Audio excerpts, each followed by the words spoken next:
அடடா! நம்ம ராஜதந்திரங்கள் அனைத்தும் வீணாய் போய்விட்டதே அப்படிங்கிற மாதிரி ஆயிப்போச்சுங்க. இன்னைக்கு ஈவினிங் டீ குடிக்கிறதுக்காக என் ஹஸ்பண்ட் வந்து மிக்சர் வாங்கிட்டு வந்திருந்தாரு. அந்த மிக்சரில் இருக்கக்கூடிய ஒவ்வொரு கடலையாக பேச்சு வாக்கில் யாரும் கவனிக்கல அப்படின்னு நினச்சி நான் சாப்பிட்டுட்டே இருந்தேன்.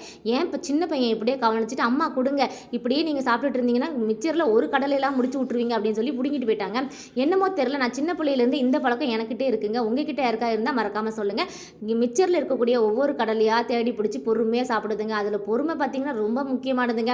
அதாவது நம்ம கடலை தனியாக கூட வறுத்து சாப்பிட்றலாம். ஆனால் மிக்சரில் கடலை கண்டுபிடிக்கிறது கடைசி கிடந்தாலும் அந்த பாக்கெட்டை குலுக்கி குலுக்கி எடுத்து சாப்பிட்றது அது ஒரு தனி சுகந்தான் அப்படின்னு சொல்லுவான்.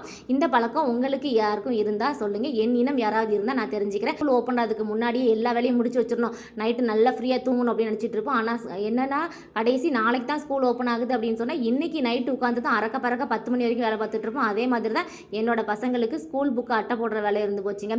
இனிமேல் ஒரு நாள் நான் வந்து பொறுக்கக்கூடாது அப்படின்னு சொல்லிட்டு என்னோட பெரிய பையனை கூப்பிட்டு அவனுக்கு ட்ரைனிங் கொடுக்க ஆரம்பிச்சு இன்னிலேருந்து இந்த பொறுப்பை நான் உங்ககிட்ட ஒப்படைக்கேன் அப்படின்னு சொல்லி ஒப்படைச்சிட்டு ஃப்ரீயாக